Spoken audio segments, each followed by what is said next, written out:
Okay, and hi everyone, and welcome to Lifesum's webinar, Cycle Syncing, What to Eat During Each Phase of Your Menstrual Cycle. My name is Maria, and I'm the content manager here at Lifesum, and we're so excited to have you all here with us today. But before we dive in, I want to remind you to use the chat section to drop in your questions for our speaker, as well as as we'll have a Q&A session at the end. And also, we'd love to hear where you're tuning in from, so feel free to say hello and share your location in the chat as well. And now it's my pleasure to introduce our speaker, Lifesum's lead nutritionist, Signe Svanfeldt. Signe is a registered nutritionist and food science specialist with a wealth of expertise in nutrition. She's dedicated to empowering the Lifesum community with insights into the intricate relationship between food and its impact on both physical and mental well-being. And today she'll be sharing her knowledge on optimizing your overall health and nutrition tailored to the unique stages of your menstrual cycle. Signe, the floor is yours. Thank you, Maria. And welcome to this webinar. It's so great to have all of you here. Yes, today's topic is cycle syncing. And as Maria said, I don't need to talk about myself anymore, but I'm the lead nutritionist here at Lifesum. And I have a bachelor's degree in food service and nutrition, where I'm also done further studies in a master's degree. Probably you've heard about Lifesum before. We're all about helping people towards healthier life through better eating in a safe and sustainable way. So in the app, we have a variety of different programs and meal plans, such as the hormonal balance meal plan, which is a great meal plan of 3 weeks with recipes. We have a breakfast, lunch, dinner, and a snack with food and recipes that support hormonal production. And in the Lifesum, we also have LifeScore, which is a score that measures your health on a weekly basis. So you get each week you get a new score based on your habits the previous week. So it's a really good measurement to help you towards healthier habits. And we also have over 1,000 recipes in the app. So if you haven't checked out the recipe section, I really, really would recommend you to do so because it's absolutely amazing. So let's dive into the topic of today's webinar. So as you know, hormones can impact our lives in so many ways. I mean, they're so important for so many bodily functions, like it regulates all from our metabolism, our menstrual cycle, as the topic is today, and our hunger cues and so much more. So the focus today is the menstrual cycle.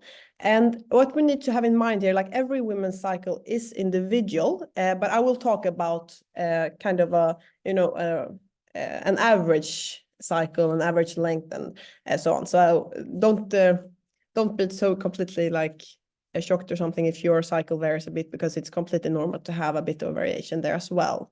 But on average, a cycle is around 28 to 29 days. And how we can feel around this cycle and the symptoms we get, it can also vary, not only between individuals, because of course there the variation is huge, but also within yourself. Like 1 month you might experience a lot of symptoms, while other months you might feel basically nothing. So it's really interesting to log your symptoms as well as your food intake to help you get to know your body a bit better and maybe see patterns and things that might trigger and things that might actually help you to ease symptoms as well. So that's really interesting as well. Let's see if we can. Wait. Can't swap slides here. There we go. And keeping track of your cycle is really beneficial and can help you with so many things. So first of all, it can help with increased well-being and increase mood and energy levels as well. And it can also help us decrease unpleasant symptoms such as PMS and PMDD. And it can also help to ease cramps and mood swings. I mean, many of us has probably experienced some sort of symptoms that we don't want related to our cycle. So that can also be beneficial when it comes to tracking and try to manage and adjusting our behaviors. And it can also help to curb cravings, because that's also something that can come with the menstrual cycle and some of the hormonal fluctuations during the cycle. And it can also help us to make sure that we nourish our body and give it the fuel and nutrients that it needs. So I have a question for you guys now. So if you answer the poll here, let's see. Question 1. Wait, let's see.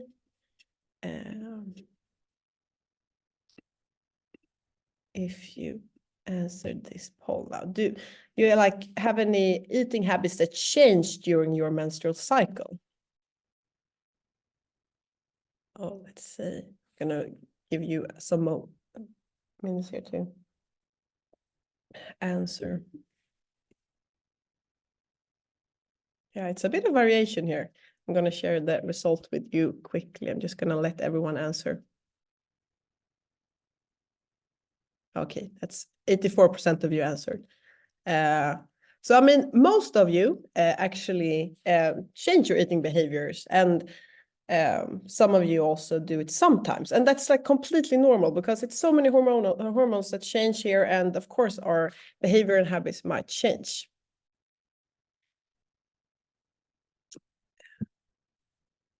Let's see. Here we go.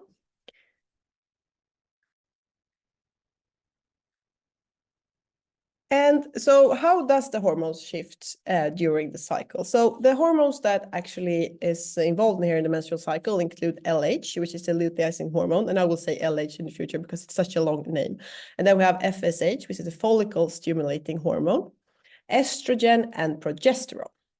So what do the different hormones do, and how do they make us feel?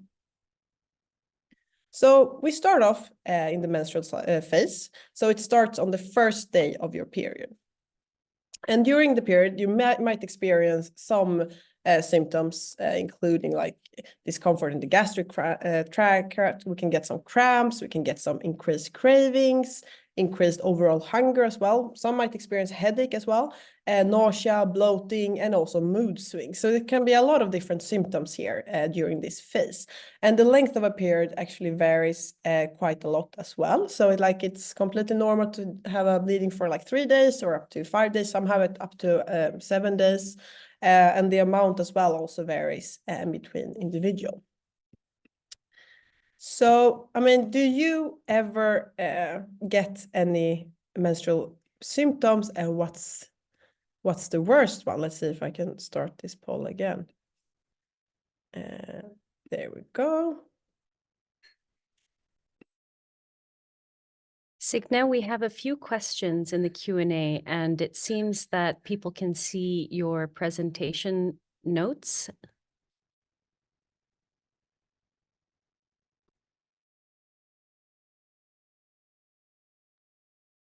Is this better? Perfect. Oh, perfect. Okay, great.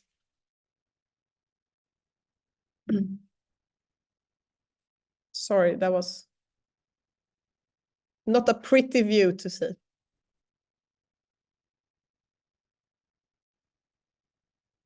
Okay, and the same here. Let's see.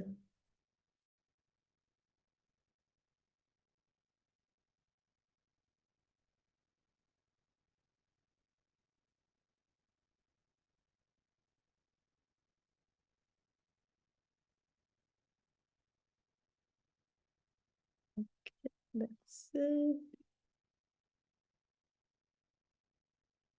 Okay, so we get some results here. Perfect. Oh no. Oh, now I didn't see there. Now it just so many technical issues. Now here it is. Yeah. It was me not being used to the screens being on a different screen here. So it's really a variation here too. We get some of you get cramps, mood swings, and highly emotional. Some nausea as well, not as common. But none of you answered none. So I mean, it's really. I mean, we really do get symptoms, and of course, you experience that as well. Let's see, you see the results here.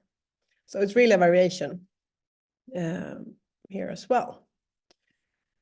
There we go.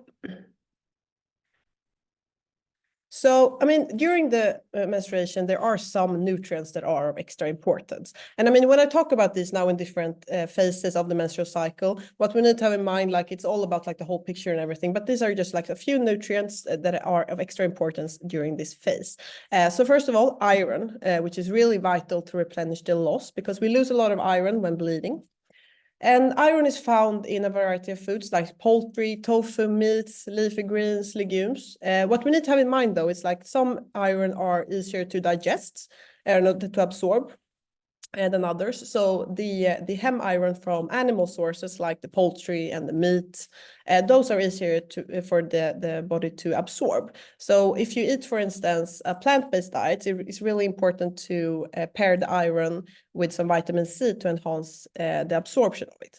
And if you eat a bit of meat, but maybe mostly plant-based, it can be a great thing to include a bit of meat and a bit of animal sources of iron together with the plant-based source, because that also enhances the absorption of the plant-based iron.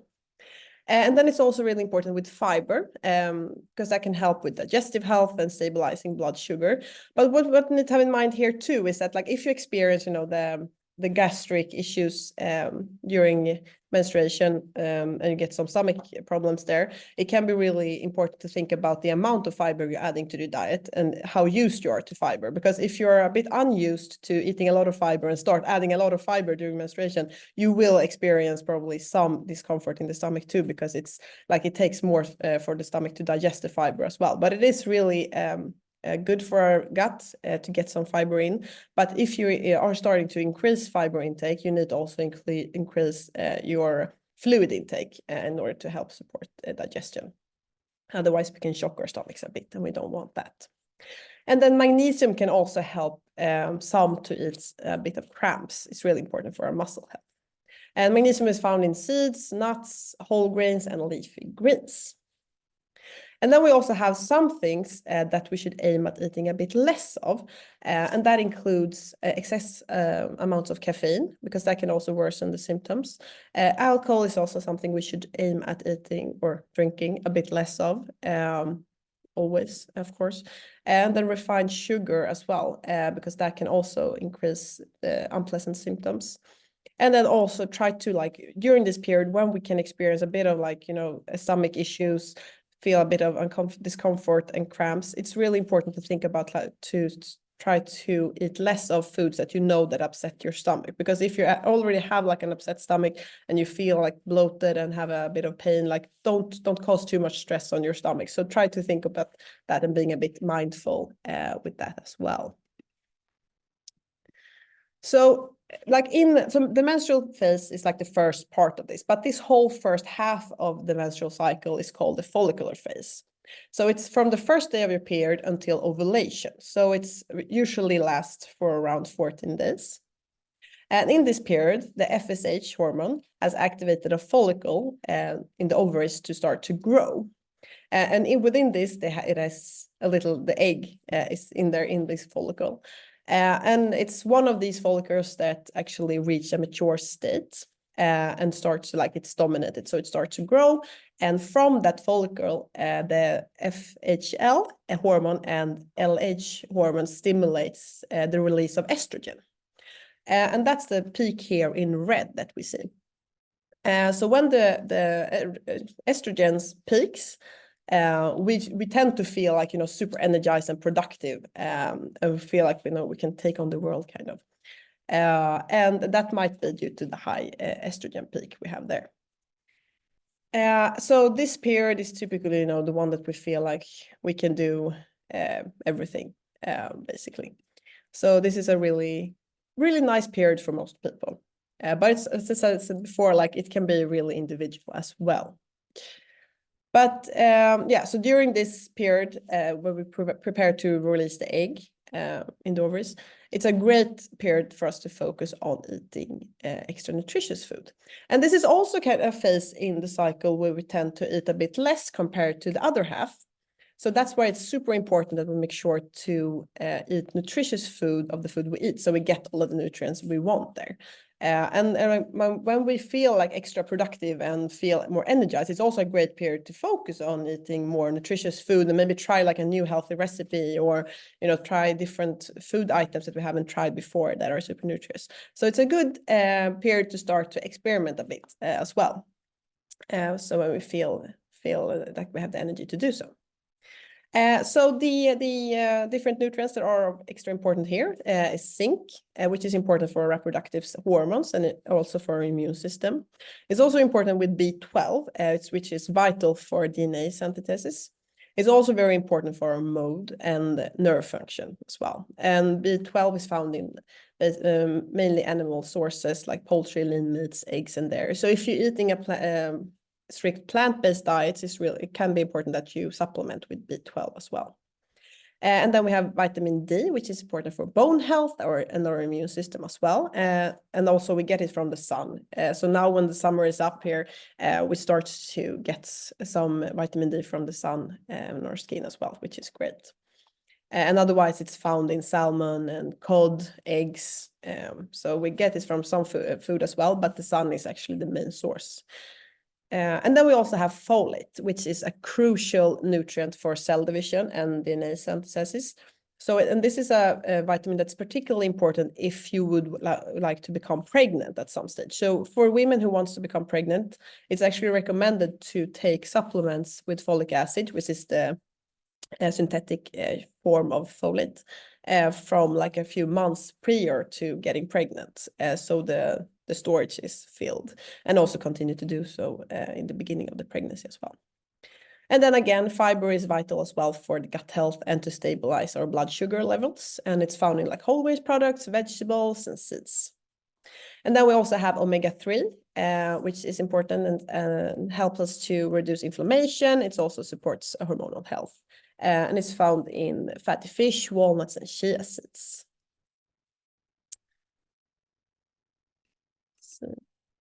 And here is a great recipe that is found in the app. I just want to share with you here. And this is one example where you can pair some plant-based sources of iron with some animal-based source. So we have both white beans and chicken paired together in this lovely, delicious meatballs. I really want you to try this one. It's amazing. So you can find it in the app as well if you want to check it out. So after this follicular phase, we have ovulation. And ovulation is the shortest period of the cycle. It lasts for 24 hours. And this is where the LH hormone peaks and stimulates the egg to be released. And we have ovulation. And some experience some stomach discomfort when the egg releases. Like some can actually tell it like, oh, but now I can actually feel the egg being released. And some doesn't notice anything here. And during this period, we can actually have an increased libido as well. So we can feel like an extra sex drive because like we want to reproduce. That's the evolutionarily cause for that. And I mean, when it comes to what to eat during ovulation, if we talk about fertility and nutrient intake, it's generally known that if you're having an eating pattern similar to the Mediterranean diet, rich in vitamins, minerals, protein, fiber, and healthy fats, it has shown to increase fertility, while a dietary pattern high in sugar, saturated fat, and trans fats, and ultra-processed food has been shown to decrease fertility. And what I really want to highlight here too, when it comes to female health, it's so vital to get enough energy as well. I mean, there are many girls out there that eat way too little, and so our body can't even it's struggling to focus on maintaining our own energy balance. So it's really vital that you get enough energy in your body as well. But some other nutrients to focus on when it comes to fertility include folate, as I previously mentioned, iodine as well, vitamin D, B12, omega-3, and then complex carbohydrate, which is fiber, protein, because protein is basically vital for every function in the body as well, and also some healthy fats. So after the ovulation, the luteal phase starts. So it begins after ovulation and lasts until your next period.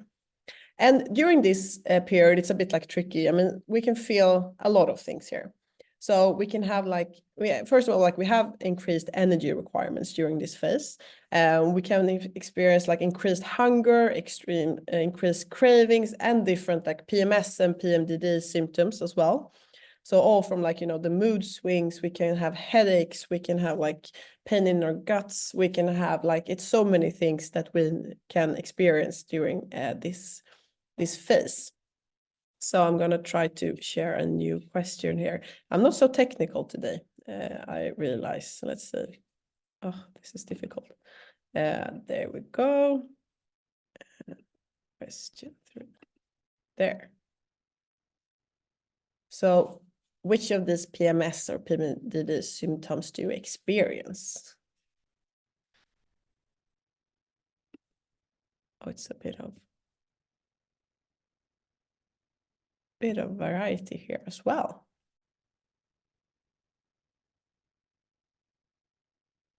Oh, this was the most even one. We have so many different symptoms. Okay, let's see. I'm gonna wait until 80% of you at least have answered. Okay, 2 more percent. Okay, there we go. Okay, so we have a big variation here as well. Many of you feel like feeling upset, anxious, or irritable, which is completely normal as well. Yeah, tiredness and trouble sleeping, very common as well. Bloating, changes in appetite. And I mean, this is really something that me myself also experience. Like it can be like a completely different persons during the cycle. Mood swings is really common. Thank you for answering. Great. And I mean, we have some nutrients that can actually help us to decrease PMS symptoms as well, which many of these symptoms actually includes as. And that's calcium, zinc, and B6 can actually help to ease these PMS symptoms. And calcium is found in dark leafy greens and in dairy.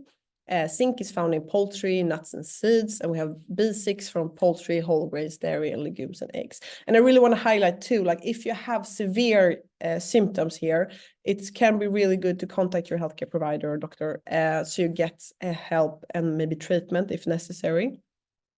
Otherwise, try to include some of these nutrients. If you struggle getting enough of these through the diet, it could potentially be also helpful to supplements. But I mean, again, check with your doctor before doing so if it interferes with any kind of medication or treatment that you're undergoing. And then also we have magnesium again, which is important for our muscle health, and it can also help to decrease cramps in our muscles, including our gut as well. And then again, iron is important here because this period leads up to the menstruation. So we really want to make sure that we have adequate levels of iron before menstruation. And then again, I can't stop talking about the fiber. It's included in every list here. But it's really important here too, like if we experience, this increased hunger, because when we have the fluctuations in hunger levels as well, it can be really tricky to eat the amount of energy we need. Otherwise, we tend to eat too little or too much, or it can be a bit fluctuation. So when we eat fiber as well as protein, as also in this list, we can actually help our body stay fuller for longer and get more stable energy levels. So that can be really helpful to have in mind to try to pair those together because it's good with balance.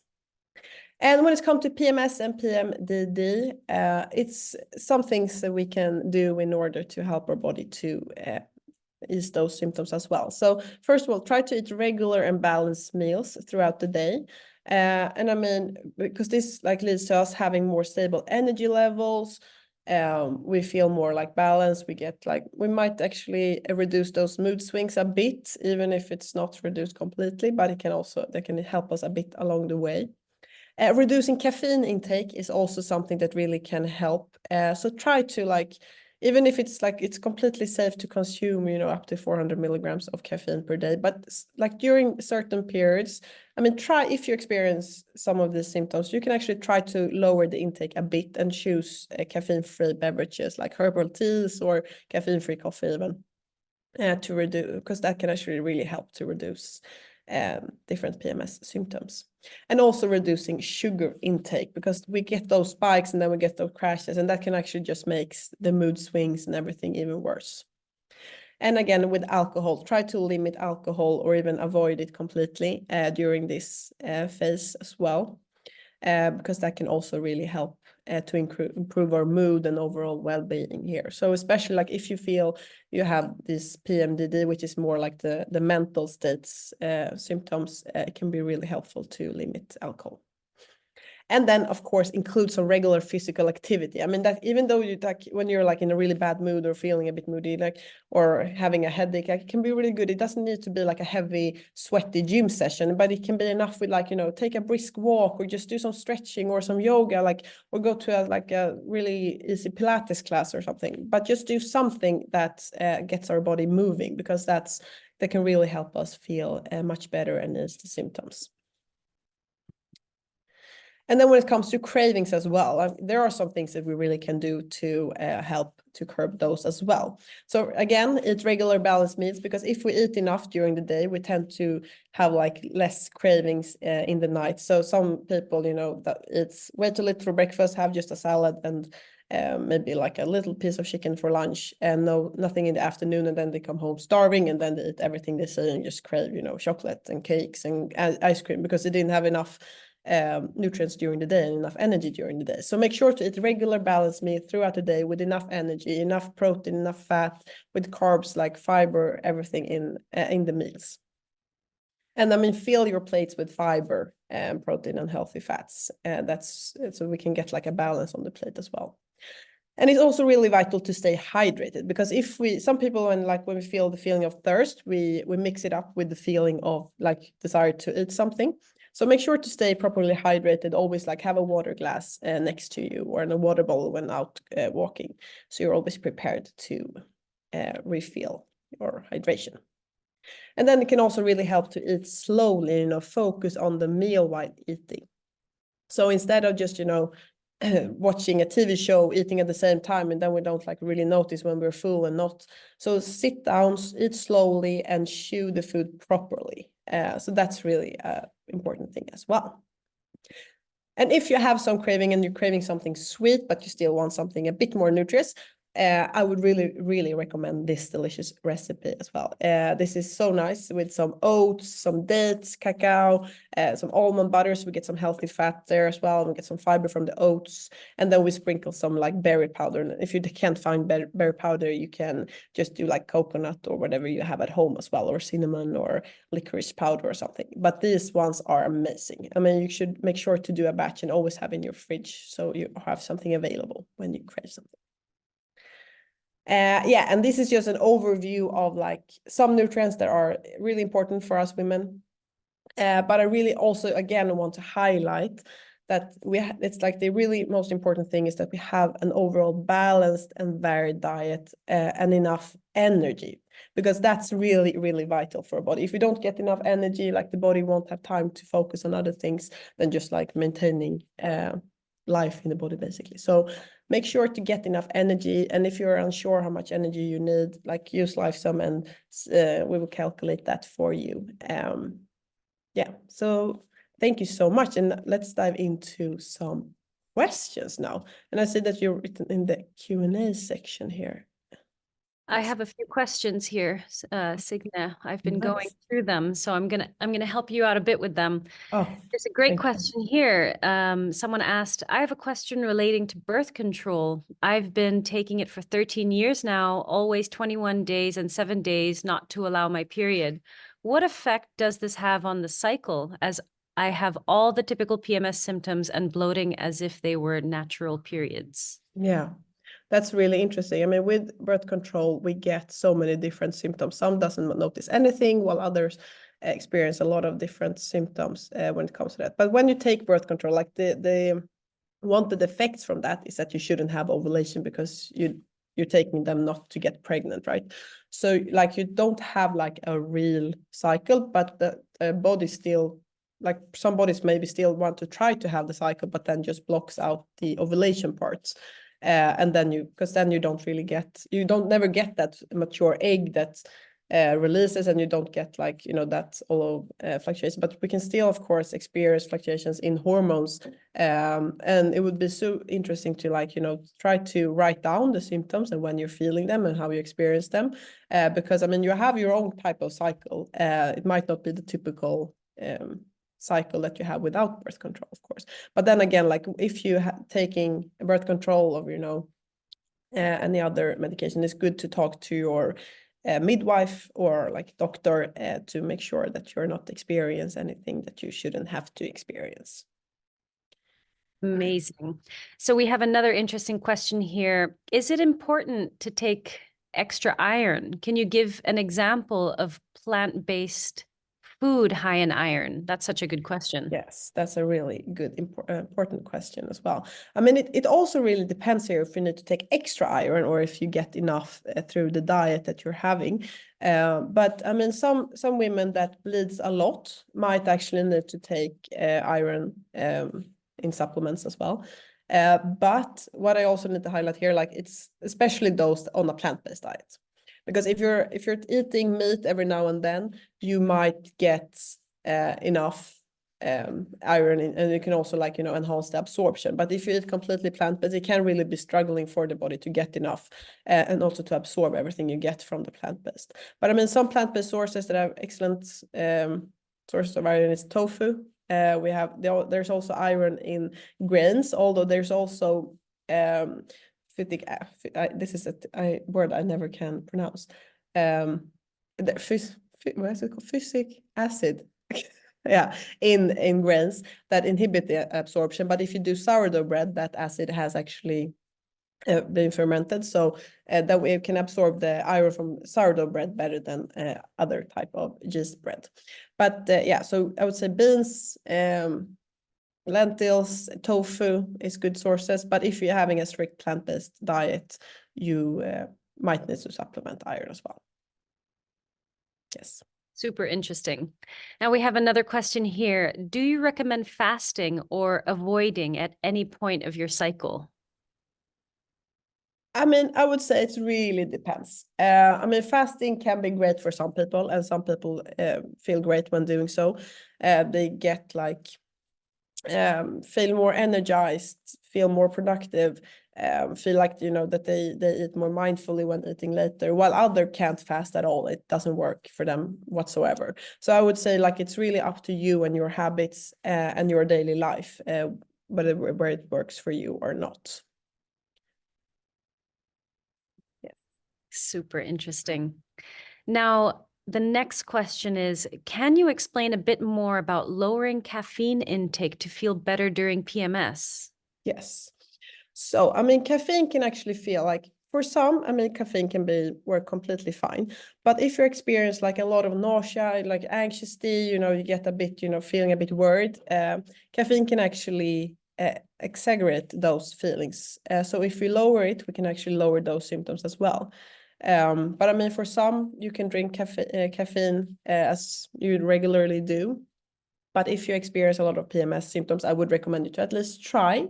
And that's with everything what I said. Like, I mean, try and see how it makes you feel, because it is super individual or tolerance level. But for some, it can be like revolutionary to stop. Super great. Now, there's an interesting question here. I have endometriosis and it's difficult to find what stage of my cycle I'm in. Which nutrients or foods would be most important to focus on during all parts of my cycle? Oh my goodness, that's a good question. I mean, when it comes to like endometriosis, which is like a medical state, I would really, really recommend you to talk to your doctor and see if they can help you further there. But I mean, as with everything like in our cycle, all of these different nutrients that I showed on the second last slide, I can take it back again. I would say like, you know, focus on a varied and balanced diet overall, but then think a bit more about these different nutrients, I would say, because they're really important for us. So and also like eat enough. I would say that's the key. That's really great. Now, I think we have time for one more question, so we're going a little over time now. But is there food that should be consumed more if we want to get pregnant? Let's say to improve the quality of the egg. That's such a good question. Yeah, that's a really good question. As I said, like with when I talked about like fertility, I think like what we've seen, or what the studies have seen, is that you're having a nutritious food intake, like typically to like the Mediterranean diet, which is like rich in vegetables, fruit, whole grains, that includes some fish, some eggs, some poultry, quite little like, you know, or no ultra processed foods basically, and keep like sugar intake and ultra processed food low.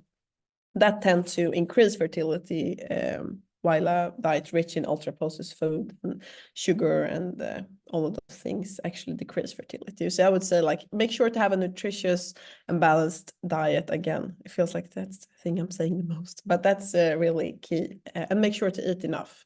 It's I would say that's really, really, really important. Amazing, Signa. Thank you so much. It was such an interesting webinar. And I just want to remind everyone that this a replay, you'll be able to rewatch this on YouTube. It will be posted tomorrow. So if you want to catch it again, you could go over to the Lifesum YouTube channel and find it over there. But thank you so much, everyone, for participating today. It was such a fun webinar, and we hope to see you on our next one. Yes. Thank you so Thank you. much, Signa. Yeah, thank you so much. And thank you for all of the amazing questions. Sorry we didn't get the chance to answer all of them. They were, Yeah. yeah. There were so many. Maybe we'll do this again another time. Yes. Thank you so Okay. much. Bye, Bye. everyone.